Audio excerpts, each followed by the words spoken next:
What's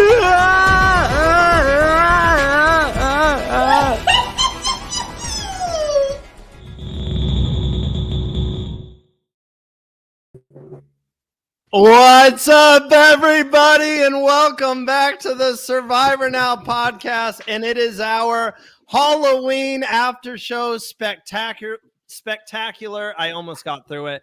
My name is Randy Bruce. I am back this week after a 3-week hiatus. Thank you to everyone who filled in and to my amazing team for helping me out as I've been away. And tonight I'm joined by Abraham, Josh, and Bruce as we are here to recap episode 7 of Survivor 47. And with it being Halloween, everybody is in the spirit of Halloween. Let me see. Flowery is in the chat already. Oh my gosh, your outfits. Yes, we had to bring them. I am obviously Waldo. I should have introduced us by our outfits, but let me start with Josh first before going to these other cuckoo heads over here. Josh, how are we doing this evening after such an incredible episode? Oh man, I didn't realize how all of you guys would be going all out for the Halloween costumes. I didn't quite have time today to put something together, but didn't realize I'd be the only one not showing up in costume. But other than that, I'm good. I always want to be hopeful about how the season's going. That production wise, that like some of the decisions that were made that episode, really not a fan of how things went down with that twist. So I don't know. And it was exciting. I feel really bad for Tiana. A lot more to get into, but coming off the bat, I'm pretty good.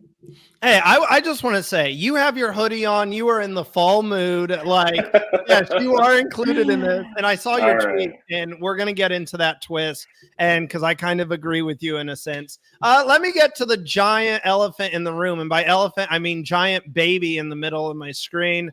Bruce, sir, how are we doing? Are you doing this entire podcast with that on, sir? This is my pouty face because can you hear me? Can you hear me right? Yeah, we got pouty face because my winner pick is now gone. So you know what? You get the pouty face. It's a tough night to be Bruce. And we got Batman. We got Batman in the chat over here. Abraham, how are you doing tonight? I'm feeling real dark, man. Real dark tonight. So I'm gonna go with Batman because it was a lot of crime going on tonight. They was doing a lot of thievery too, man. I was kind of shocked, but this has definitely had a lot of surprises.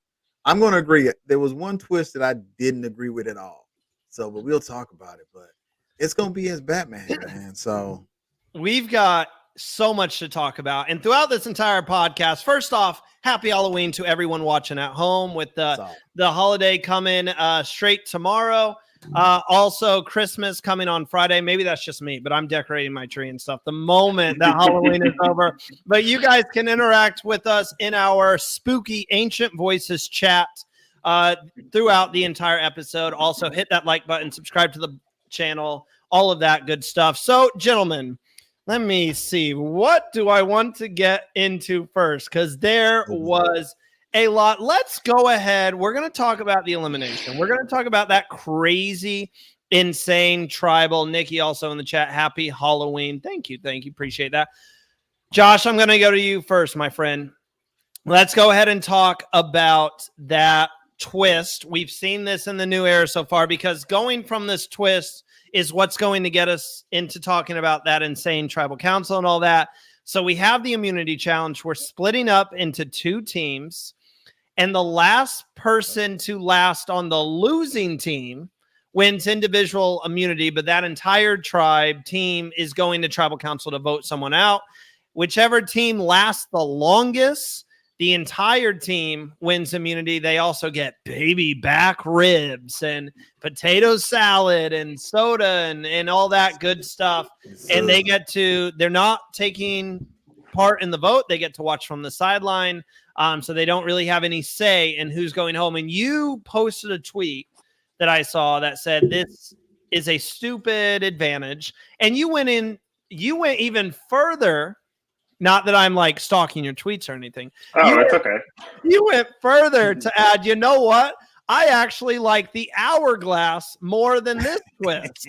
So you have to educate us on this and how you feel about this. The hourglass was about last week and how it's better if you're gonna, but still, I still think that like randomly splitting up the groups and then just like sending the losing one goes, like just call it a tribe swap. Like what's this whole, oh yeah, you're merged, you got this community established, great, let's shake it up. Like, no, you're not. Like there's nothing to shake up. Nothing. It was like pretty much a unanimous boot with Rome. Like, great. There's no existing power structure to shake up. There's nothing to, there's nothing to break up or like throw off. There's nobody to dethrone because nobody knows anything. None of these relationships mean anything at this point. So that's why I hate it. The hourglass is more about like the merge format from like 43 to 46 of like how, all the strong people would go on one side, they would win. And then the weaker people, like someone would just kind of get offered up and they would go. I like the hourglass in 41 and 42 more than that.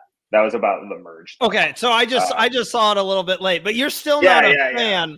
You're still not a fan of this twist that we saw tonight. Oh, no, I hate it. I mean, they did it in 44 as well. And I don't know how the players felt about it, Bruce, but the fans pretty much universally hated on it. Felt like it was a big flop. Felt like it was production overdoing it, like overplaying their hand. And I don't really know.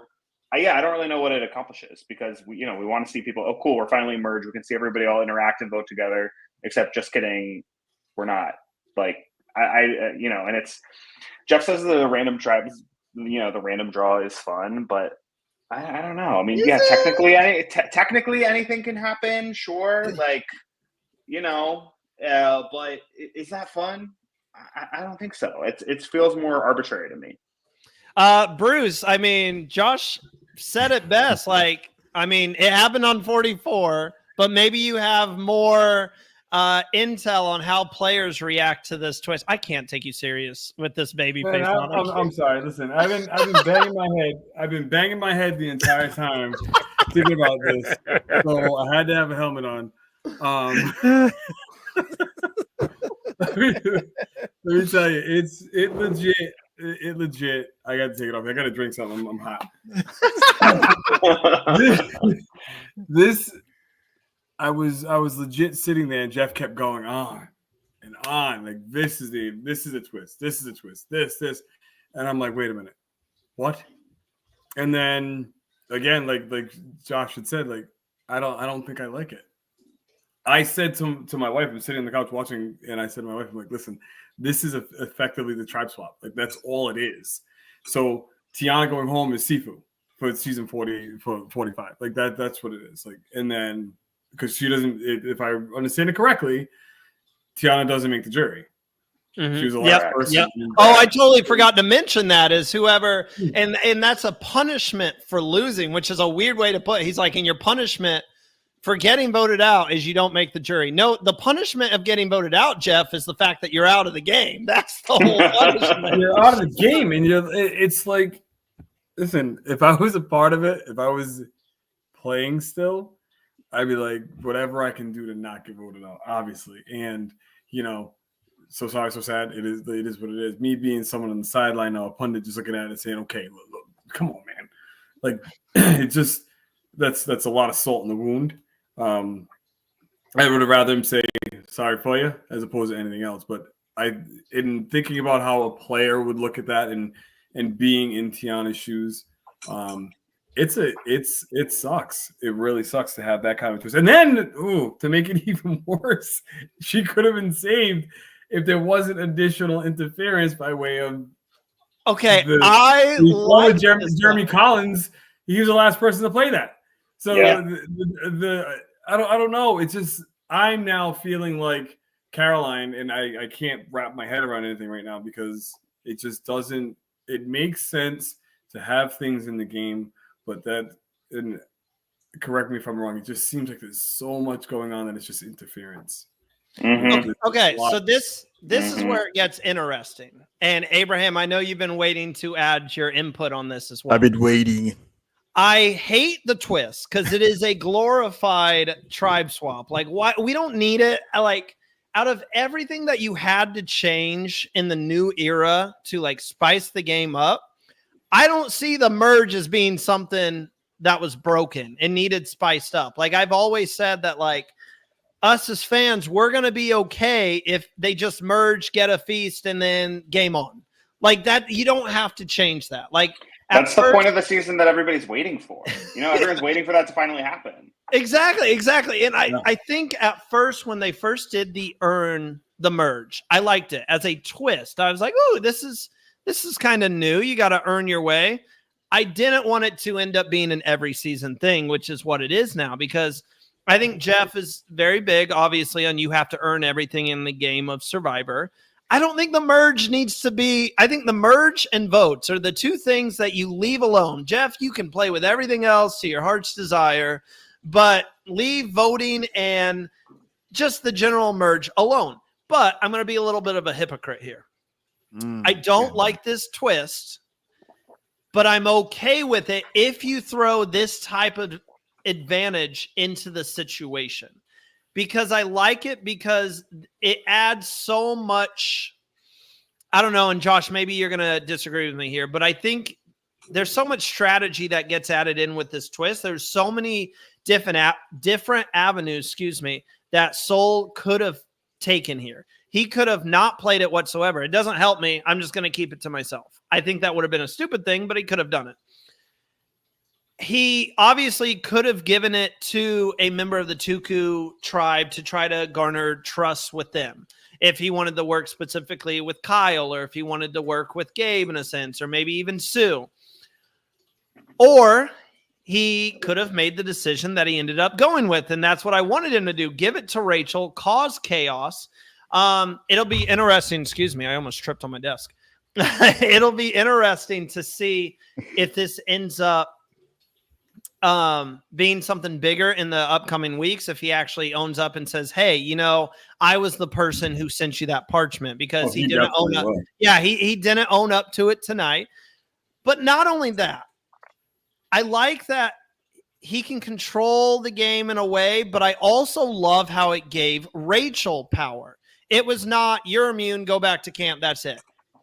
Yes, I think that was the obvious choice, but she had two options. I believe it was a block a vote or a safety without power, in a sense. So not only are you giving power to a player, but then that player has a way to use it to their advantage however they see fit. That's my one take. If you do this twist, there's got to be, you got to give the other team party something to do. You got to give them a little input into this vote, just a little. Abraham, I know you've been waiting patiently. What's your take on this entire twist situation? First of all, I took a night off from fighting crime, so I don't have to drag Rome tonight. So we're not gonna do that. Here's the thing: I always give production credit when they need credit. Hey, I think y'all did some great things. Let's go ahead and give them credit because they put together a great episode. This episode here, I think they did too much. I think once you get the merge boot person out, that's the new tribe that votes to see who's gonna get $1 million. I don't think you need to go back in there and kick another member off now and say, okay, you're not going to be part of the merge after the merge. You've already merged. You voted out Rome. You're celebrating saying, hey, I made the merge. Now, the challenge, go what you want to do. I like the fact they split them up. Whoever wins, wins. And then whoever's safe. You also point out where Kyle might be a little beast challenge. That's a little undercurrent you can take a look at and be like, yeah, he's done won quite a few times in a row. Now you done kind of threw a little bit of light on him to be voted out, and you kind of moving pieces to vote people out. I love the twist. I love it. I think it's a great idea. I like the fact that you go to a feast and you have to look around and you find something. Andy did a horrible job of it, but we see Soul finds it. Now you got to do strategy. Soul didn't do that good of a job either. Sorry, I'm just putting it out there. He did a better job than the other guy. And then you run in there and say, okay, now I got to strategize on who I give it to. I think that adds so much layer to how the game is played because you don't know exactly who's going to get it and you don't know who's going to use it. I just don't like the fact that Tiana now doesn't get the opportunity to be the part of being on the tribe, listening to what's being said, because at the end of the day, You already said she made the merge. To me, that's old backstabbing, old janky ass shit. Oh, anyway. Wow. I didn't even think about that. Good point, Abraham. Like, Batman said that something. shit. Who was the person? It was Danny. Back when, you know, he can't stand that hourglass. He said, yeah, he called out Jeff and he said, you pretty much lied to us. That's the one thing you shouldn't be able to do in this game is lie. And he did say the previous week, congratulations, here's your buff. You are merged. And once you get that buff, once you get the buff out and you merged, you shouldn't even be allowed to go back and say, now you're not a part of the process of awarding the $1 million. Because now, moving forward, you've changed the game. You've said now, even if you make the merge, you might not make the jury. So now, how does that play differently than just, it doesn't add anything to the game? There are two separate parts of it, and I understand where you're coming from, but the two separate parts are, you've made the merge. Then he says, at some point, you make the jury. That's a whole new thing now with the new era, because it used to be automatically synonymous with, if you make the merge, you make the jury. That's what it used to be, and everybody still celebrates it as such. And we celebrate that for 46 seasons. That's how it's been. So all of a sudden, we're gonna change it. Originally they would merge at 10, and then jury would start at 9. So for a long time, the merge boot did not make the jury. For a long time, but that's the same equivalent of the merge boot now. You make the jury now. You got one person that's odd out. You're gonna kick that person out, and that's the merge. So Rome last week. Yeah, Rome was last week. Seafood was your season. Who was my season? I forgot who my season was. But here's the thing about it is, Sydney, that's right. Yeah, Sydney. So you already had that set up. You didn't need to add another layer to it, especially with all the good stuff you did have tonight. You know, that new twist at the end where Rachel gets a chance to save herself. Then you got the tribe saying, no, we vote with one of our folks out, it's going to look better when we go back to tribe. If not, they're going to pick us off. You got them eating at the feast meal saying, if they vote Rachel off, we're going to start picking them off. I mean, you have all the dynamics for a great episode. I just don't like that part of it where now you make the merge, you got the merge boot out, but now you get booted out. So now it's like, okay, now we make the jury. It's like, do you guys believe that we're merging a little bit too early? Is this something that like pushes back? There should be at least, get it to where we only have 7 people in the jury. We should have at least 7 or 8, 9 pre-mergers. Is it getting to that point to you guys? Well, right now there's 11 in the game. Yes. Right? Mm-hmm. So there's going to be 11 on the jury. No, you got to pick off 3. Yeah, I mean, they always start they start the jury at 11. Or no, not 11 on the jury. I forgot about the final 3. So yeah, there'll be 8 on the jury. Yeah, Jeff wins. I definitely think that they are merging too early. Like merging at 13 is always kind of outrageous, even in a 20-person season, but especially in an 18-person season. Like I don't know, like nothing. Like only 5 people go home pre-merge. It like, and especially with 3 tribes, like it doesn't really tell you anything. Like there's so few data points. Like so many people go to the merge with only having gone to tribal, like not at all or only once. So yeah, like nobody really knows anything going into the merge because like they haven't really had to vote yet when they merge so early, especially with the 3 tribes. So and to I answer think your question, hold up, this is what we'd have called, if I'd have had an opportunity to say this on the show, I would have. This was the triple B's. Baby back bullshit.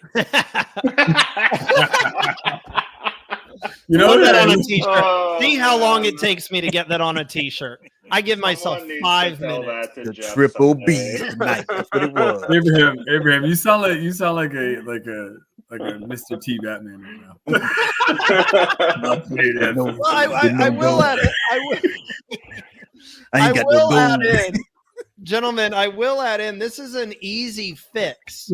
Like, honestly, you could still do, if Jeff really wants to do it, you could do your like Rome style vote out where you split the 2 tribes up. You do like in this like mergatory type situation. I can't see shit. Oh, the Batman mask is coming off. But you could easily start the game, get rid of 3 or 4 people, do a tribe swap, which everyone has been begging for. Like, just have a tribe swap in there, vote out about 3 or 4 more people, and then just do a regular merge at that point, which kind of gets into, Josh, what you were saying about like you're still kind of getting to know each other in this game by the time they're merging, because they're merging so early on.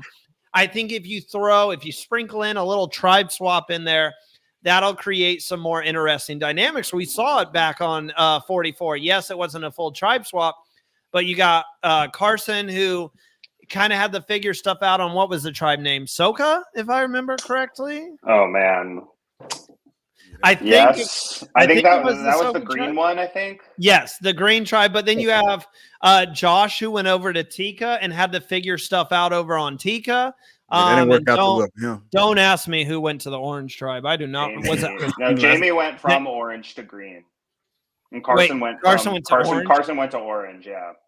Also, I will throw out, and we're going to get to some of these comments here that you guys have been posting. We are at 100 live viewers right now, so thank you everyone who is tuning in. Friends, appreciate it. Go ahead, share the video, hit that like button, all of that good stuff. My brother knows that I was having a heart attack. I'm a Pacers fan, and they were playing the Celtics tonight, which we won.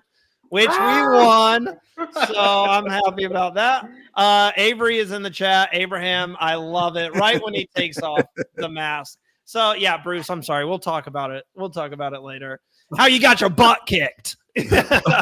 Anyway, so let's talk about how this vote took place tonight. So Kyle ends up winning another immunity, but it is on the losing side on the blue tribe. So Kyle, you got to watch out, because now they're going to start looking at you as being a challenge threat. I do fear. Did you guys expect the blue side to lose? Did you have a feeling about one side or the other on who you thought was going to tribal council? Because it was set up perfectly based off how the episode was edited. On one side, you had the Lavo remaining 3 and the Gata remaining 3. And we already saw that Andy was thinking about possibly turning on the Gata Alliance, which we will talk about a little bit later on in the show. But that was set up perfect. I'm like, wow, if this team goes to tribal council, we're going to see if Andy's going to turn, join Lavo, and vote out Sam or maybe Sierra because of his relationship with Genevieve. Then on the flip side, you had the girls talking about how they might want to make a move on Gabe. And yes, Rachel was the odd woman out, but I'm like, this is set up for a Gabe blindside. So I thought both sides were perfectly constructed for the story that Survivor was painting for us. Did you guys have a feeling that one or the other side would be losing? Were you shocked that it was the blue side? I don't know about shocked, but I definitely I thought that the yellow side was going to lose because of how they were setting it up with the 3-on-3. And I was rooting for that side to lose too, partly because Caroline's my last draft pick and I need her to rack up as many points as she can. But I also thought that the 3-on-3 from yellow and red would have been really interesting. But no, I wasn't shocked. I think either way, production got like, oh, cool. Can Rachel survive, especially with this like secret advantage thrown in? I think production probably really wanted that, or I think they also would have been really interested at the 3-on-3, and that's where the vote block probably would have come into play. So either one would have been interesting, but I don't know. In a challenge like that, like who knows who's going to win that sort of thing? Like I wouldn't have thought that Teeny would be one of the last two standing there, but she did great. Teeny and Genevieve. Yeah. It's like a good challenge. I mean, it's a good challenge. It just matters who physically capable of going through the challenge. What's the weather conditions that day? Are you tired? I mean, it's so much that goes into it. So I think no matter how you split up the tribes, because we see some of the younger, stronger people go out early. They just didn't make it. So I think one of the interesting things is that, what does this tell you as far as moving forward individual immunity? I thought it told you a lot, because now we're seeing where Cal is coming up as one of the challenge beasts, as I can say it. And you might want to keep an eye on him because he's eating it up. Now, it kind of got lost in the fact that of how it was set up that he had immunity because he was the one lasting on his tribe, but he still, because he would have been on the chopping block, because guess what? Sue was gunning for him. So I think the night would have been different had Kyle been available to vote on, and Sue would have targeted him, and they wouldn't have targeted Tiana. But like I said before, Tiana kind of dug her own grave in that when they first merged and she was telling about everybody and talking about everybody, then she had to come back and explain herself. You just never recovered from that one. Oh, well, go ahead, Bruce. Did you have something to add on? To take a look at Tiana, well, actually, let's go back to the original question. I did not think that Blue was going to win at all. Just looking at the makeup of the tribes and kind of seeing the body of work leading to this point and what they did, what Jeff has shown in these challenges. Kyle won by dumb luck. If it was any other scenario, meaning that the last person left is the only person to get immunity, there you go. Kyle's out. He's not a challenge beast. Would have came down the Teeny versus Genevieve at that point. That's correct. But what's crazy is, how did you? Wait a minute. Let's back up for a second on this challenge. If the challenge was set up for, say, whoever lasts the longest, their tribe wins. How did that end up where Kyle was competing against the last person? The person that lasts the longest on the losing tribe won immunity. Yeah, but technically, the losing tribe didn't lose to anybody as long as you got somebody competing. Yeah, but Kyle was the last person. Yeah, Kyle just dropped because he dropped. Like, he was trying. Like, Caroline was there saying, come on, Kyle, just stay in it, stay in it. The moment he dropped, the challenge is over at that point because the other side's already won. Because it very well could have been that if Kyle would have beat the other two out, the blue tribe would have won, had their ribs and the whole 9 yards, and then the other team would have went. And then them ribs look good too. With a little dirt on your hand. You're gonna have some dirt on your hand, but you're gonna still lick your fingers. Go ahead. You know what's really funny? Let's get a little insight. We had the merge feast last week. They're covered in mud, right? And then this time you see them, they're dirty. When they get a food challenge, they get the little squirt of the hand sanitizer, right? They go like this. Oh, I didn't know that. And then they get a little bit of water on their hands from their water bottles, the canteens, and then they put a little bit more on, and then they're done. That's it. You can't go wash off. If you look, they showed last time on Survivor, and you see Sue completely just full of mud still. And somebody, and I'm not sure who it was. I guess in Survivor Social, they'll probably tell us. But someone was complaining, like, I wanted to get something. I wanted to go wash off before I ate. What it was just finish church. I want to go put on my Sunday best. As I bow my head. It's gonna be dirt. That's amazing. I didn't know about the hand sanitizer. That's the insight that we need from Abraham and Bruce. Like, thank you. I don't know about no hand sanitizer. We had coconut and dirt. Man, what are you talking about? Man, you only have for 3 days. That's why you had coconut and dirt. Quiet down, sir. Hey man, you wrong for that guy. You wrong. But let's get to how this vote actually came to be, because it looked like, I think it's fair to say, gentlemen, that if there was no advantage, which it looked like there wasn't going to be because no one could find the advantage, Rachel was going home tonight. Yes, we had both sides. Caroline was looking like, hey, we could work together and make a move on Gabe. I don't want to play a safe game. I don't want to just make the easy choice. I want to make a smart choice. Man, hold up, man. Caroline wasn't about that life. She wasn't going to vote. Yes, she was. No, she wasn't. She was the one who had the confessional. I'm not saying she would have done it, but this is just what they're showing us. Oh, okay. And then you had Gabe also go up to Rachel and say, hey, we should make a move on, I believe it was Caroline that he was pushing. And then we saw him break the fourth wall and kind of give a wink to the camera, or not even a wink. It was like I'm fooling her. So I think it's fair to say that she would have been going home tonight. She gets this advantage. She chooses safety without power, which I think is the right choice, big time. Leaves immediately. I think it was funny the entire time. We saw them on the jury bench, like, who gave that to her? Who gave that to her? And it was just, Soul's like, what did she say? What is a safety without power? Never heard of that. Never seen Survivor in my life. No idea what that is. This starts the live tribal, and I love the underlying dynamics of this live tribal that I don't think the what's the word? It's not average fan, but the casual fan. I don't think the casual fan would pick up on everything that was happening in this Life Tribal. I think it was interesting because you had that pre-relationship between Sue, Caroline, and Gabe.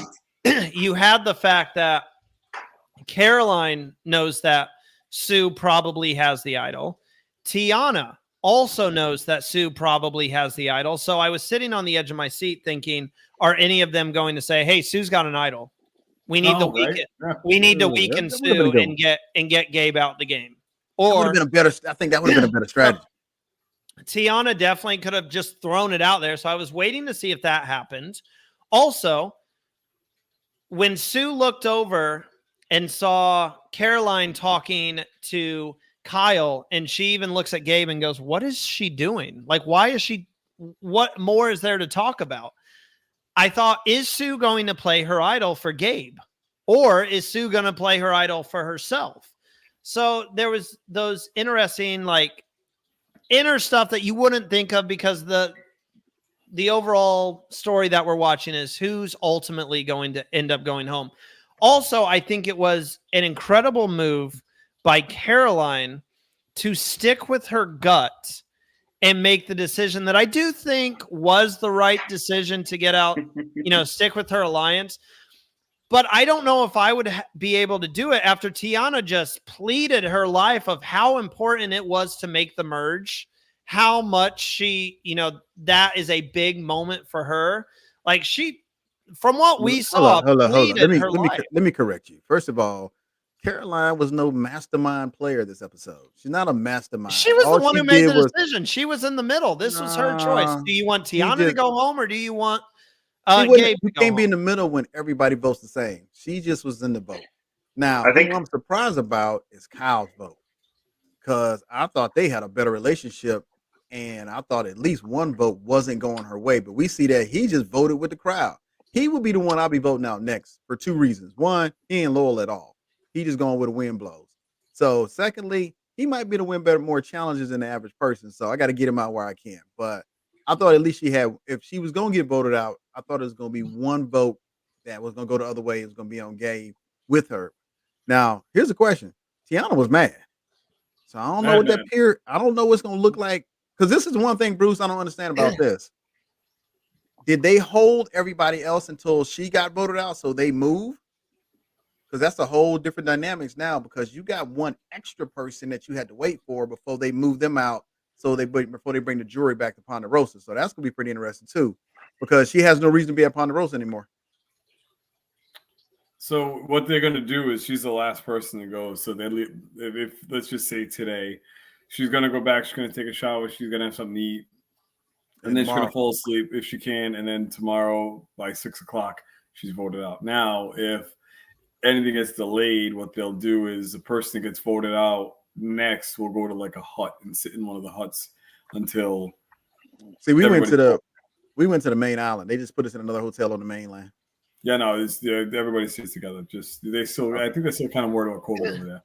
But if I can speak to Tiana, Tiana said that her being able to make the jury is one of the most important things for her, and the reason why is because she was an alternate last year.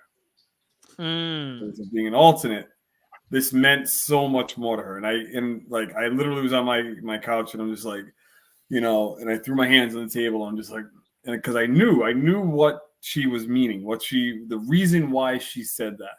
And she might have even said it and they just didn't they edited it out. That meant the world to her to be able to say, okay, I made it this far. Now let me fight a little bit longer. Let me just make the jury, the bare minimum, make the jury. Because she's not made it to this point as of yet. Now, as far as that, I would have loved if Rachel would have done one thing. Gabe telling her all this stuff. And then Rachel saying, okay, Gabe, this is the greatest thing ever. You know what? Let's bring over Sue or Kyle. And let's work this plan out together and have Gabe say, I'm on the edge of my seat. Oh no. Did he freeze? You froze. Oh, we got He's you back. back. You did free. He's Yeah, back. you He's back. froze for that. Okay, sorry. I knew what happened, but yeah, let have Rachel grab a couple of people. So Kyle, or go over and get Sue, and have them say what he was saying about Carolyn, and then take that information to Carolyn. Like, Carolyn, yo, this dude is not loyal. Like, you're his number 2 to be voted out if it's not me. So, and I got someone to back this up, and then boom, it's backed up. And then if the person doesn't want to back it up, then you put that person on blast. Like, yo, you're lying because you know he said it. And then now it gets Caroline to think a little differently about wanting to stick together and not vote Gabe off. That's the only little change that I would make to that. Caroline wasn't gonna vote Gabe. I will add, I got to get Josh's opinion on this entire situation, but I do have to show this chat from Sifu in the chat. He said, I know all about that going out right before the jury. And Sifu also adds, we saw TK pregame on 45. So I don't know if I should have showed that one, but it's in the past now. Yeah, Josh, what do you think of this? I mean, how did you take this entire tribal council? Because it was from the moment that the chaos started all the way to Tiana, much like Annika, leaving in just awe, like that turn that she had where she just stared them down and then turned away. Like, I'll get more into that, but I want to hear what you thought about this tribal here. Yeah, I mean, the impression I got from the whole thing was that they were going, like Sue and Gabe really wanted Tiana to go, and Tiana and Kyle really wanted Gabe to go. But Caroline was in the middle, and she had a really tough choice to make. And judging by her facial expressions and her body language at the end of it, like, she didn't want any of them to go. A lot of her content leading up to now was like, oh, I want like all my people to be together. We saw how like really tactfully she shot down Tiana's plan to go against Gabe earlier. I think Caroline at least, I think, seemed pretty dead set on Rachel going. So this was like worst case scenario for her, that like, oh, there's 7 other people in the game right now, but I have to vote out one of the people on my tribe, all 4 of whom I like, all 4 of whom I want to work with. Yeah, but really, I think my guess, but we'll see, but my guess is that she probably saw that Sue really wanted Tiana to go. Sue's her number 1. Sue has an idol. She knows that Sue has an idol. Sue and Gabe were seemingly, at least what we were told, they were like a tight 3 before the merge. So she has a tight 3. It's not really in her best interest to get rid of Gabe. That is what it is. Like, unfortunately, like when push comes to shove, it seems like it's better to stick with that 3 and not burn her number 1 in the process. And unfortunately, like, lose Tiana. But she seemed to be really torn up about that whole thing. So what I think probably happened, she probably told Kyle, like, hey, listen, this is what I got to do. And so Kyle voted along with her. Because at first I thought it was just going to be a 3-2 vote, but I think that she probably told Kyle what was going to happen, and then it happened. How much stake do we put in to the overarching theme tonight of, look, we could stay 5 strong, Tuku all the way, and we could vote out Rachel. But if we do that, and this was really smart thinking, you have Lavo and Gata who are just kumbayaing right now over food and, spending the entire day together and all of that stuff. And they have probably spoke about how there's 5 Tuku members and how we could pick, they could pick us off one by one. So if we vote Rachel off here, go back, and we're Tuku strong, those 6 could easily just get together and say, look, they just voted off Rachel. We have to get Tuku out of here. How much do you guys put into those conversations? Like, because it looked like they were voting Rachel. They were going to stay Tuku strong. Would that have been the wrong decision, say from a Carolyn or say from a Gabe's point of view, to stay Tuku strong when you have these other 6 bonding? What's crazy is they got the numbers. Who worried about being picked off when you got the numbers? But they don't have the numbers. If they voted Rachel out, it would have been 2, 5, and Andy would have jumped ship with anybody. So you could throw Andy on your team. But here's the funny part: strategy-wise, Rachel has the upper hand because she knows where the cracks are in the group that's left. So now she gets to go back and talk to her group and be like, "Here's where all the cracks at. Here's what they presented to me." So it's going to be interesting to see how Rachel used information gained from surviving the vote. It just was crazy. I mean, you always going to align with somebody after the merge to try to get further in the game. So I don't think any of them can stick together besides about 3 or 4 of them. So you don't need a massive number. You just need enough in your favor not to vote for you and vote against somebody else. Josh, Bruce, anything to add in? Yeah, I mean, I was thinking about Bello because, I was thinking just now as we're talking, like, okay, Caroline, her whole, like, oh, I'm just trying to, like, herd everybody together. They're not getting along all the time, but I want to keep them together. That was Kelly's whole thing in 45. And then shortly after the merge, like, everyone else pegged her as like, oh, yeah, she's the one who, if anyone's going to keep them all together, Bruce, I mean, you can speak into this because you were there, but it seemed like Kelly was the one who they were like, oh, she's the one who can keep all together. She's got to go. So I feel like, if anything, like, Caroline's like, oh, yeah, they're going to come after Gabe or Kyle first, but, like, I don't know. What if they clock her as the one that is the glue? The same thing happened to. Am I right? Am I no, hey, look. I'm about to no, you you're good. You need to go back, look at that video, and look at that expression on Bruce's face when Kelly got voted out. So, listen, I was upset that I couldn't show it as much as I wanted to. I was dumbfounded, like, what the hell just happened? And then their explanation of it all to me afterwards was along the lines of, she was too dangerous and this, that, and the other. Like, all right, so how? And you weren't doing it because I was walking around saying that she was my, my number one. I only said it to a few people. Other people mentioned it to other people. So that's how I looked at it. With Kelly, like, she was pegged that way. Once you're pegged a certain way in this game, it's not going to change. You don't have enough time to change people's minds when someone says that you're dangerous in this game or whatever have you, or you're a challenge beast. You don't have any time to change anyone's mind. As far as I'm just going to keep going back to it.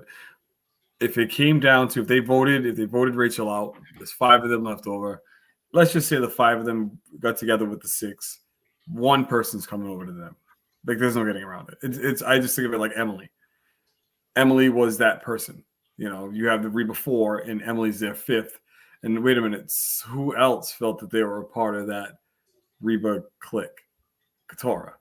You know what I'm saying? So they had their people, and there was an even number, and then they just started picking people off. But the way they were able to pick people off is you had one Lulu, you had one Bello, and then there you go. When everybody thought that Bello would stick, Bello just ate each other from the inside out. So it's just, I think the tribe dynamic is strong, but if they went over with the 5 after voting out Rachel, their paranoia wouldn't have been valid, I don't think. I mean, it definitely could have been someone like Andy to jump ship, or maybe someone like, I'm trying to think, Teeny. I think Teeny could be someone that maybe looks at her position and is like, I need a home. So I could definitely see that, especially with Tuku having a lot of the women and Teeny wanting to kind of make this women's alliance happen, which we will talk about right after this upcoming break. But I'll leave you gentlemen with this, and I'll let you think on it. And if you want to comment after this break, feel free to. If Survivor is smart, you bring Tiana back, because maybe this is the sports fan in me coming back, but everyone loves a good comeback story. Everyone loves a good underdog story. And you have this entire speech that she gave about how much making the merge would mean to her. There's footage that you could play back of her turning around and staring them down, and her being this close to doing her dream, or accomplishing her dream, basically, of making the merge. You could bring her back and give her a second chance. If you have another second chance this season, that's the type of player you bring back for a second chance. But I'll let you stew on that. We're going to take a very quick break. When we come back, we will talk about my new favorite alliance and a possible women's alliance. We'll be right back. Hi, Survivor Now podcast listeners. I am Katie from KT Designs, better known as Katie Tedesco Art, on both Instagram and Etsy. I have been designing and selling Survivor products for over 7 years at my Etsy shop, including replicas like hidden immunity idols and Survivor trading cards with all of the players' stats on the back. I am so grateful for Survivor Now for giving me this shout out and helping me reach even more superfans. I love listening to their podcast. So if you are looking for some really unique reality TV products for yourself or to give a superfan in your life, come check out my Etsy shop at www.etsy.com/shop/KatieTedescoArt.com. 110 of you are watching right now and counting. Thank you so much for tuning in. We greatly appreciate it. Don't forget to hit that like button, all of that good stuff. Abraham will be joining us very shortly again. He had to run off for a minute. Gentlemen, there was so much. I know we spoke a lot about the vote off, what led to Tiana's elimination. Bruce, you lost another. She was on your fantasy draft, wasn't she? I already know it. Yeah. Hey, join Josh and only having one person on their I team. know. Man, it's like I can't fault her at all for playing the game of Survivor. I can't do that. And hey, you still have Kyle. Kyle might just win out in immunity the rest of the season. listen, I don't even know how the hell these points are being racked up to get 16 points and you won immunity for me last week. I don't know. Anyway. Bruce thinks I'm cheating the system here. Hoodwinked and bamboozled. That's what's going on right now. But there was some other stuff that took place this episode. I want to talk about one alliance that possibly formed and how this could change the game for these certain castaways. I actually, yes, I'm dressed as Waldo, but I could also be dressed as, sorry, my hair's not long enough and it's going to be hat hair. I could be dressed as Genevieve. What we talking about? That was my dad joke of the day. We talking about 42-year-old Sue? I mean, we talking about? We done changed 45. No, but on to Genevieve. We saw this new alliance form between Genevieve and Andy, and I texted you guys immediately in our group chat and said in all caps, because I literally was screaming in my apartment, yes, yes, yes, yes, yes. That's probably why the police came by and knocked on my door and said, what's happening in there? No, I'm kidding. But I got super excited. These are two people who have not had the best route to where they're at the moment. You have Andy, obviously, creating one of the greatest Survivor comeback stories of all time based off how he performed on day 2, where he had his panic attack, literally telling Jeff, I'm out of the game. I'm going home. And Jeff had to tell him, you're not out of this game until you torch his snuff. Well, Andy has made it to the final 11 and is going to be a member of the jury or win this game, or be final 3, one of those options. And then you have Genevieve, who for weeks everyone was joking about, where's Genevieve? Who's Genevieve? Still, Avery texted me that her mom tonight saw Genevieve on the screen and said, who is that? And she had to be like, Mom, you've been watching the entire season. We've seen Genevieve kind of find her footing and develop into one of the top players, in my opinion, this season. These two came together. Andy looks like he's ready to make a move against Sam and Sierra based off the information that he heard from Soul. And Genevieve, she just lost her number 1 ally in Rome. She's kind of just floating now. And now we see this duo start to form. And we even see Genevieve mentioned it when they were on Reward, that if they're going to work together, she's got to get Andy to kind of stop looking for idols and stop playing crazy. Josh, I'll go to you first. What do we make of this duo? Are you as excited as I am? Because I seriously saw them form and I was like, they could go to the end together. I really do think that. Yeah, I think they could too. I've always thought that Andy, just give him a little bit of runway. He could last a long time. I still don't know if I see him winning, but tonight I was impressed for sure that he recognized his spot in the game and thought like, okay, if Sam is willing to throw me out as a backup vote, like I need to make other plans. I need to form other alliances. Like who else can I do this with? And Genevieve was also in a good spot to do that with too. And Genevieve is a lot more steady and stable of a player. And I think that's really good for Andy. Not sure yet if it's good for Genevieve, but I think it is true that probably people aren't going to see that But just the way it was all set up, it seems like okay, and they didn't even go to tribal. It seems like that will definitely come into play in the coming rounds. So yeah, I don't know. I like the move for both of them, and I'm definitely interested to see how it plays out. That's why I was kind of rooting for their side to lose today because I wanted to see how things shook out immediately. You wanted to go ahead and kick it off, like Let's hard launch this alliance. So they got this old saying called "Don't put on gasoline draws and run into a firehouse." But here's the thing. Wait, what?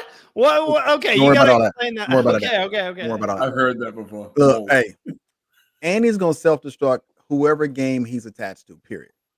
It doesn't matter of time. So I don't see what Andy and Genevieve is going to be the greatest of match. I'm following now. She had to get rid of Rome. Rome got rid of himself. She didn't get rid of him. She just didn't go down with the ship. Well, he's going. Ain't no reason for me to jump on the ship with him. So here's the thing: Genevieve needs to realign herself with another group and figure out what's her path forward. I don't know. Could that be good? Could the gasoline pants actually be good for Genevieve? No, because you don't know who's it going to get happened burned. with Rome. No one was paying attention to Genevieve, and Rome took the brunt of the alliance. Essentially, we got to get Rome out of the game. If you keep Andy attached to your hip, Andy is always going to be doing something crazy while you're more of a laid back player. But here's the difference between Rome and Andy. Rome had found a bunch of stuff already, so he had equity. Where's the equity in Andy besides chaos? Well, that is the equity. No one's going to pay attention to Genevieve when the moment something goes bad and she needs a fail-safe or whatever the term is. Sorry if I used the wrong term, but if she needs an escape route because her name's starting to get thrown out, she has Andy like that. And if they're working together, she's going to have all the information on what Andy is saying and all that. And Andy is just more of a chaotic player. So much like we saw when people started turning on Rome and she was like, yeah, I think we probably should get Rome out of the game. She could do the exact same thing with Andy. And at that point, become a free agent again, look for a new alliance member. But here's the one thing you're missing. Andy can actually play the game. I just don't think he can win the game, but he can play the game. And he realizes that, hey, he has to play a certain type of way. All I'm saying is he's not the person that you depend on to get you through the game. So Genevieve need to bring him, and I can see him, Sam, and Genevieve all together because you need something in there as a buffer. But Andy's on a whole nother mission with Sam. So is he like those players that get locked into one player and you can't get them off of that? And then you stuck with like, hey, we need to vote this way, but no, I want to get this player out. We won't know that until next episode. We need to put them back in the hot seat again. So now we're going to think about something else, right? Because I think this will probably happen. I think Andy and Genevieve will continue on their way. And Andy is Genevieve's meat shield, if you will, chaos shield, hot draws shield, whatever you want to call them. Everybody got hot draws, by the way. And then you have Andy, who had a good conversation with Saul. So you know that Andy's going to turn around and he's going to say, all right, Saul, check it out. Remember when I said to you, when I want things to go my way, it's got to go my way. And you said, okay, bro. So what's going to happen is Andy's going to now bring Genevieve to Saul. Saul and Genevieve are going to actually get tighter than Genevieve and Andy. And then they're both going to be able to sit back and be like, all right, so whatever you want to do, blah, blah, blah. Oh, guess who's going to be thrown on the grenade when the whole thing gets ready to blow up? They're going to throw Andy's ass on the grenade. Not to mention, once that time does come, depending on how deep you are in the game, Sam gets hit with shrapnel. Sierra gets hit with shrapnel. I think Teeny actually I was about to say Teeny, could be a part of that too. There is a potential right now for this. Oh my God, just talk about this. There's a potential for Andy, Genevieve, Saul, Teeny, and Rachel to get together. Because think about that. Now what's gonna happen is now Saul and Rachel they're gonna form something. You know what I'm saying? So there's so many dynamics that's gonna now start pegging away at all the other people that are there. Now the dynamics is gonna shift.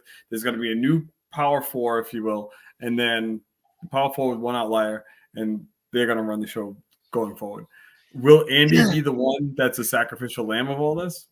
Very well. Very well could be, but he's extremely intelligent. I'm watching him. I'm listening to him play this game.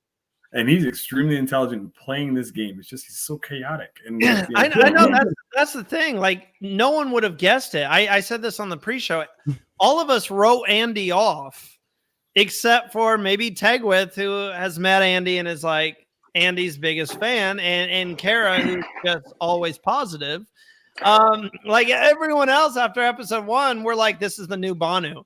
And he's really, that's why I think this is one of the best Survivor comeback stories that we've ever seen, because he has developed into a really good player. And I mean, we said it on the pre-show as well, what makes this season so good so far, incredible moments, heartbreaking blindsides, and the fact that you could give me a reason, you could come out right now and say, hey, I know who wins this season. This person wins the season. And I wouldn't argue. I wouldn't be like, how? Like, everyone remaining, I think, has a route to the end, has a route to win.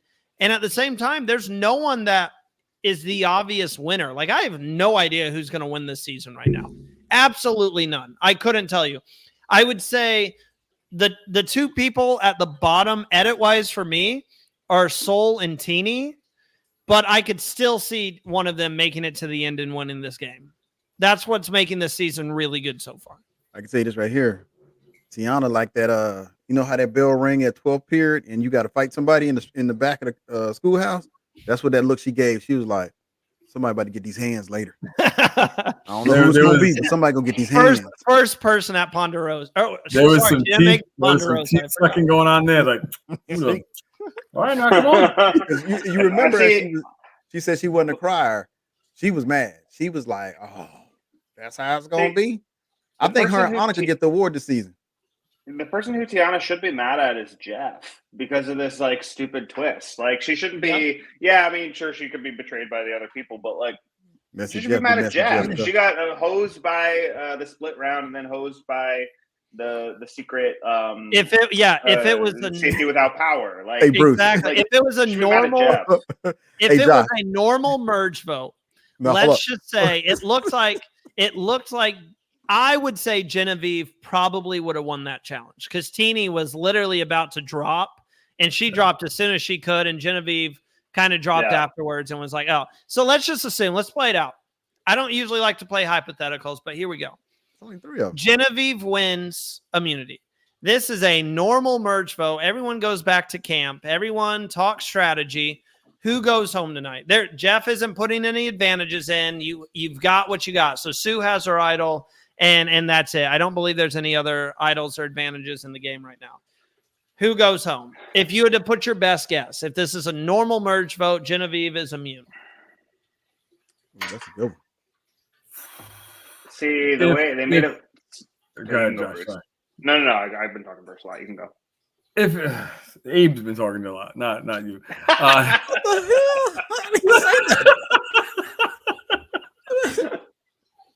You want that Batman back? I see you about to get that Batman back. I'm looking at my list saying who would have been voted out tonight. I'm thinking that if conversations were the same, meaning that the conversations all look the same, if you will, I do think Tiana would have went home. Really? I do. I think that she would have went home if conversations would have stayed the same because, you know, the real Tiana was showing up, you know, and we're at that point in time. It's day 13. Like, has she had anything to eat yet? No. Is she sick? Is she sick of walking around and like having sand in places you don't want to have sand anymore? Like, and I know she's from Hawaii. That's how they say it because I'm a well-versed man. That like I know that the real people start showing up around this point in time. I know that I snapped multiple times at this point because it doesn't take me much to be myself.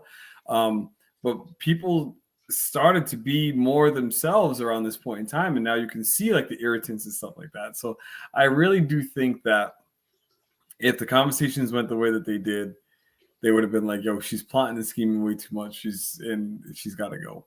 So I think she would have gone. I wouldn't have wanted her to go. I had her as my winner pick. In my mind, I'm going to put her face on top of Rachel. And then when Rachel gets voted out, I'm going to put her face on top of somebody else because she's still in this game for me. Yeah, I definitely could have seen it being Tiana.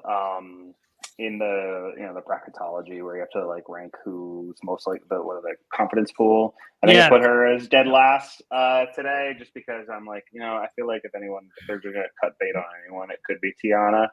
But also based on the way that Andy and Genevieve were talking, like it seemed like he had a bone to pick with Sam, and maybe they were going to go after Sam. But really, so that's one thought is that Tiana could have been the easy one. Sam would have been let's like quote unquote take a big swing. But really, we don't know because we don't know anything. Like we don't. But Jeff has to have his. Jeff has to have his claws and everything. Yeah, excellent. Because there's nothing to shake up, so we don't know. That Jeff is pulling the Mr. Burns, like in the room where they're like, we could do a split team thing here, but then we could also throw another advantage in on top of that. Jeff's just like, excellent. But he got the footage, but you also remember Andy's a little upset because he took a vote last thing, so that could have been one direction, and with more time to stew on it, that might have panned out. Also, Sue is still still upset with Kyle for casting a vote to her like 10 days ago. I don't know why she's still upset about that. 10 days ago. This is a shorter game. That happened like 4 days ago. So there's a couple of storylines that could have materialized where Tiana didn't go, but she still was on the list of possible vote out. So that's the bad part about it. Even if this didn't happen, she still might have got voted out. So yeah. All right, gentlemen. I know we've hit an hour here, so we've got just a couple more things to talk about, but I'm going to do this. I've got like 4 lightning fast questions for you guys here. Abraham, pay attention. It's lightning fast. Lightning fast. Also, hey, look. Hold up. If you was faster, Bruce, you would have missed that poll. Anyway, let's go. Also, I respect the fact that I'm actually the one who's been talking the most, but none of you said it. So thank you. I appreciate it. The joke was on Abraham, but I actually am the one who talks way too much, and I am aware of that. Okay. First question. We saw the flashback of the Women's Alliance, the most famous one, the Black Widow Brigade. This is something that every season people mention. We want to play like them. Nothing came out of it this episode. Are we going to see anything of this Women's Alliance stew up, or was that just a conversation starter? Were they all second-time players? Almost. They almost were. Yeah, who wasn't? Natalie wasn't. All right, so one out of 4 wasn't. You could also count who was the first victim of the Black Widow Brigade. Alexis. The best one. Alexis needs to come back. I would love to. No. Also, they had more time. They had more time to develop into the Black Widows. So, Josh, we will do an entire podcast on the Black Widow Brigade. Oh yeah, I could talk about Micronesia all day long. My answer is I think this might be onto something, because it wasn't like the opportunity tonight was there for like, oh, is this going to be a women's thing or not? That just seemed foreshadowing. So I'm going to go with yes, it will be a thing. I will say, as for men, we are probably not the best people to talk about a women's alliance, but I will go ahead and take this opportunity to shout out Survivor Social. They will be live on Friday this week at 9 p.m. Eastern time. I know that they will be talking all about this, and they have a special guest this week, Christine Riccio. I know I'm saying that last name wrong. I will message you and apologize and say it correctly, but she is an author. She will be joining the girls this week to discuss everything that happened on this episode as well. Okay, gentlemen, second question. Who is in the most danger heading into next week? We saw the next time on Survivor, we kind of saw the chaos of everyone running around. We saw that we're going to have an auction. The auction is next week. Super excited about that. It looks like they're going to look for money again. Hopefully they don't take the Bruce strategy of just a nice afternoon stroll on the beach. Hopefully nobody loses their vote, too. That would be But they better be a man like me and get that damn immunity. What's up?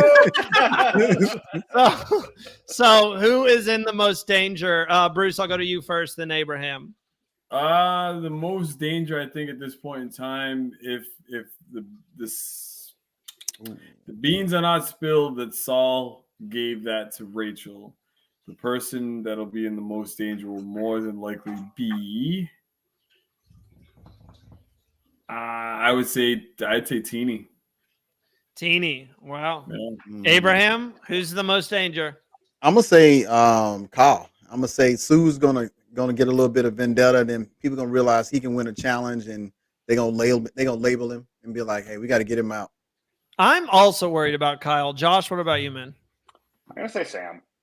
Ooh, All that stuff tonight, both the Andy Genevieve thing and the Women's Alliance thing, they both seem kind of foreshadowing. So you think that's coming to head faster than we think? Yeah, but again, we only know so much because they haven't had a chance to like vote together, really. I mean, yeah, hopefully next week is a normal vote. But Josh, they're going to take away a couple people. Yeah, they're gonna do something stupid, I'm sure. We'll be here to talk about it.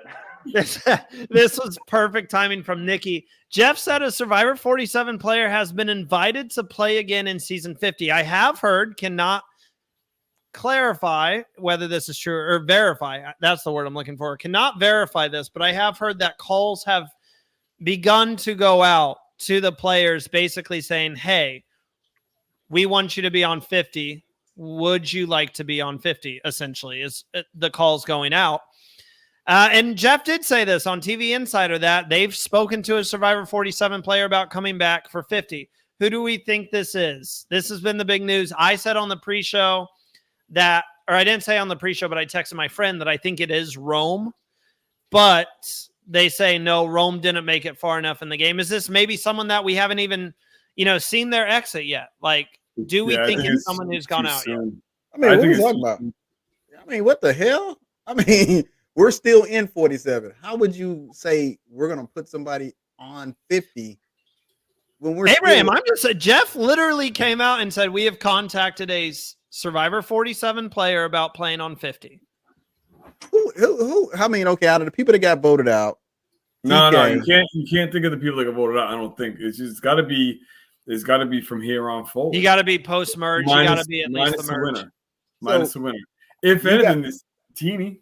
Not Teeny. I'm sorry. You got privileged information because you know the whole season. So you're telling me we haven't even watched the season yet, and you already saying we're gonna bring them back. We as fans want to feel like when you bring somebody back for 50, they deserve to be on 50. I don't see where there is no way right now that you're gonna wait till somebody gets voted off, 3 or 4 more votes, and be like, oh yeah, we're gonna bring them back for 50. It's not like you got hurt. Yeah, you got hurt. Bringing you back, I thought that was great, an opportunity to come back and play. This bullshit they be talking right now, I'll be tired of it, man, because I'm like, look, nobody on 47 at this juncture of the game deserves to even be spoken of in 50 yet. Well, we don't know. Jeff obviously knows how the season plays out. I'll throw Andy's name out there. I could definitely see them. Maybe if he goes far in this game, see Andy coming back. There's a lot of strong players. Josh, do you have anyone in mind? I get what you guys are saying. It's too early, but I had to bring up the news because it is Survivor news that Jeff put out there for us. That's why you. Jeff did seem to be eating up Rome quite a bit. Even though he went pre-merge, they brought Caleb Reynolds back for a season called Game Changers when he didn't even vote at Tribal Council ever. So their criteria is a little bit fuzzy, if you ask me. So it could be Rome. Yeah, I could definitely see Rome. It'd be interesting to see who actually it'd be interesting to know who they've called. I don't know who they've had a conversation with, just to say if whatever it's at. Like, hey, you interested? Keep your phone on. Say bye to the bat phone. Like, no pun intended. But it's like one of those things. Like, I truly want to be pleasantly surprised by who it is that they're going to call back. And I want them to reach back. I do not want a million new era players. No offense to Abraham and Bruce. And then 1 or 2 old school players. Like I'm okay with there being a good majority. I know there's people out there who are like, no new era players. It should be all the classic legends and stuff. I don't want to see. I better not see Parvati. I better not see Boston Rob. I better not see Sandra. Like, I better not see Tyson. I don't need. The only legend that I could maybe want to see is Suri to give it one more last go, but I don't even think I need to see Suri anymore because she's going to be on Australian Survivor. So I'm okay with that now. But, yes, I know a lot of people want, the Natalie Boltons to come back and the Sean Rectors to come back, and I am okay with all of them. But there's a lot of people who are like, no new era players. I'm okay if we have a good 7 or 8 new era players. I am okay with that. I think that is a realistic option. I just don't want them to only go from like season 35 and up. Like, yeah, let's bring some people back who, could you imagine? I know they're probably not going to do any winners, but like a Natalie White. Can she? That'd be amazing. Can she actually play? Like, I know everyone says Russell should have or shouldn't have won that season. She's a forgettable winner or whatever. What is she doing? Like, can you get Amanda to come out of wherever? I don't think they're going to bring. In my opinion, they should not bring back winners. That's what 40 was for. Yeah. If you're going to bring people back from, say, season 20, right? It's someone that was on that younger spectrum. Now they're in the 35s, 38, 40, 42s. Yeah. Like they're around that age. I would love to see them do young new age against old age. Oh, that'd be interesting.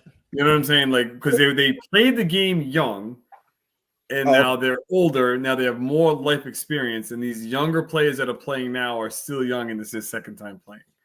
Like, I would love to see kind of that dynamic and how that would all come to fruition. That's good. I like that. I haven't heard anybody say that yet. I like that. This is all I'm gonna say. Because I'm intelligent. You are. You are, Mr. Bruce. I'm gonna say this, and I'm gonna be done with this 50 thing because I think it's kind of interesting. Well, until the off season, until we have a whole podcast. Nah, I'm not gonna. Oh, I can't wait because I think it's kind of irritating. Here's the thing: the players from 41, 42, it needs to be players. Some of the players need to come from that era, and the reason being why is that was the biggest question mark 2 seasons because they tried a bunch of stuff out. They're the reason why we have what we have right now, but we were never given the opportunity to play above the board fair game because we were the guinea pig season. So if you look at 41 and look at 42 and look at the changes that even took place between those 2 seasons, some of those players, if it's just 1 or 2 of them, deserve to play again. So if 50 comes, and I mark my word on this right here, if 50 come and there's no players from 41 to 42, that'll be the last time I do anything related to Survivor. You won't see me ever again. Bring back Tiffany Seeley for 40. Bring back Tiffany Seeley for 50. You have my word. I will never at 50. If there's nobody from 41 and 42 on there, I'll be done with Survivor. Does it count that Ricard has something to do with the new Survivor AU versus the World season? Does that count? What the hell? Oh, you guys didn't hear this, Josh? Do you know? Did you hear about this? Yeah, I saw a post that he has like something to do with it, but they didn't say what. Like Ricard's not playing, but he has something to do with the new. Is he gonna like host a reward challenge or something? Like, I'll talk to Ricard when I see him. But here's the thing about it is, 50 and 41 and 42 deserve an opportunity to come back and play. I'm not saying you got to bring everybody back, but because of how even between my season and Bruce's season, the stuff they got as far as exposure go, you can come back and give us our video stuff. They've never given that stuff back to us.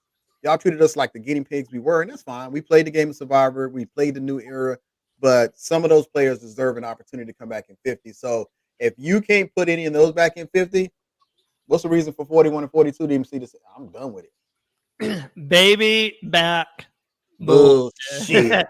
The last question I have, because we are in the Halloween spirit again, happy Halloween to all those who celebrate, watching at home. So if you could have an unlimited supply of candy, what candy would you go with? What's your favorite candy? I'll go first. I'll give you just a split second. This might be a hot take. I am a massive I love candy corn, but that's not what I was going with. Butterfinger. I am a massive Butterfingers fan. So if I could have an unlimited supply of Butterfingers, I would happily gain the 500 pounds that comes with it. Well, I'm diabetic, and I know that I shouldn't be having any kind of candy like this. But the watermelon Sour Patch Kids. Oh, yeah. Those slap. As these young kids would say, they slap. They slap. They're so damn good. Nikki adds in a Mars bar. Is that a ketchup chip? What? Yeah. It says ketchup chips afterwards. It might be an emoji that we just didn't get, but I'm gonna go with the Boston baked beans, man.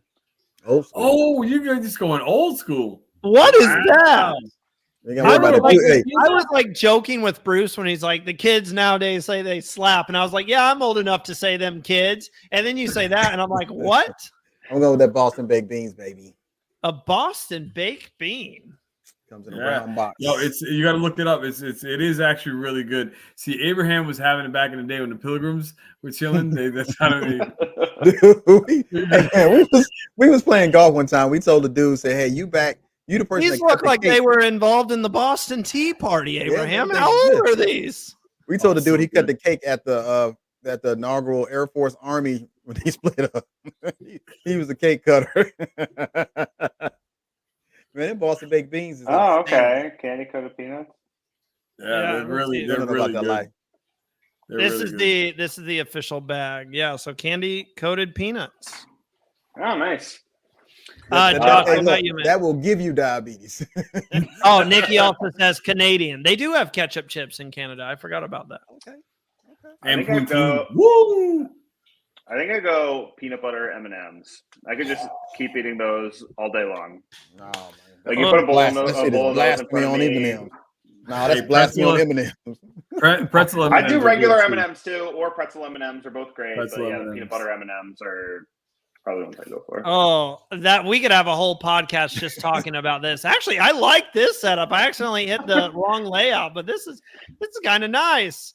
But first off, we want to wish all of you guys a safe, fun Halloween, whether you're out trick-or-treating with your kids, whether you're out TPing. Don't do that. Don't do that. I shouldn't have even said it. Don't even TP the hell out of them. Don't even do that. Go back in whether you're doing what I'm going to do, and that's I'm going to be watching. I'm going to do a scary movie marathon from the moment I wake up. Hey, what's your scary movie, Randy? Yes. I'm actually a Saw fan. Although the new Smile movies are really good. Anything with like gore, I like. I'm really into it. I'm gonna go with Pumpkinhead. Pumpkinhead. Oh, you're going old school. Old school. They're horrible animation. Horrible. But it really gets it. It makes you think, what's in my backyard? I just started watching the Scream movies for the first time, and I'm on the fourth one. So I think I'm just going to pick that back up. And I also wanted to do like a full Halloween watch through because I've never seen the Halloween movies, all of them. I've seen a couple. And I've never seen the Nightmare on Elm Street series. And I just watched the first one about a week ago. So there's a lot. I didn't start watching, even though I'm an actor and everything, I didn't start watching movies until 2017. So a lot of the classics I haven't seen. We could do an entire podcast on all the classic movies I've never seen. I still have to watch Good Will Hunting, which Abraham has told me. Oh, man. I remembered it. I've never seen Good Will Hunting. That's a good one. Like apples. You don't like There's these so apples. many movies I can watch. Let me tell you something. So if there's anything you guys could ever do, any movie involving Rob Zombie, doesn't he do one of the Halloween movies? Yes, he did Halloween. He did Nightmare on Elm Street. He did Friday the 13th. His mind is so twisted, it's amazing. But like he keeps as close to the storyline as he could, but he's got like just great screenplays. You really got to watch. Type in Rob Zombie, look at his catalog, and watch his stuff. I believe he did Devil's Rejects. That's another good one. 31. 30. Oh man, it was just good movies and stuff that it looks like it could really happen in real life. Yeah, I'm gonna have to check. Josh, do you have any recommendations before I do our closing here of like movies I should check out? Cosign Good Will Hunting. Definitely watch that one. Whew, yeah. See, I need to get on that. Maybe I'll just watch that for this upcoming holiday season. Like I said, my tree is going up Friday. It'll be lucky if I wait till Friday morning. It might be tomorrow night. That might be the activity I do tomorrow night. Is next Wednesday. I want to see in the background. What'd you say? Next Wednesday, I want to see it in your background. Let's go. Yeah, my tree, it'll be somewhere over there. I'll show you. I'll spin the camera around. Well, thank you guys so much for tuning in. We have 125 of you guys here right now, which is just insane. We want to wish you guys a happy Halloween. Don't forget, check out our Patreon. The link is in the description down below. We have some incredible content planned for you guys coming up very soon. I know that Rob Has a Podcast just did a video on Cagayan, and Tegwith has been talking about how we should talk about Cagayan to go with that video. So that's kind of in development as well. Also, this off season, we are going to be ranking every single season of Survivor. And whoever does that podcast, we're going to have to come to an agreement because we're making an official list of the best to worst seasons. So that's going to be a fun podcast. That's going to be on Patreon as well. Some of it will be on YouTube. We're still working that out, but the link to join our Patreon is down below. You can also check out our shop. There are some incredible hoodies that just say Survivor Now, and then we have themed hoodies. The one back there says, I would jump in a well for Survivor Now. Absolutely love that. I'm definitely going to be getting that eventually. So you can check out our shop link down below, or go to survivornowpodcast.com. Follow us on our social medias. A lot of you are watching on X right now at Survivor Now Pod, or check out our Instagram at Survivor Now Podcast. Tomorrow, to celebrate Halloween, we're going to be releasing AI images of all of us in our Tim Burton form. And they're really cool. Josh, did you like yours? I didn't get your opinion on yours. Oh, yeah. Sorry, I didn't get to react to it. I did. I liked it. It was cool. Okay, bet. I was like, I hope no one. I didn't even see mine again. I wasn't offended. It was great. Oh, I Abraham. Love mine. You didn't see yours? Yours is incredible. It was. Hold on.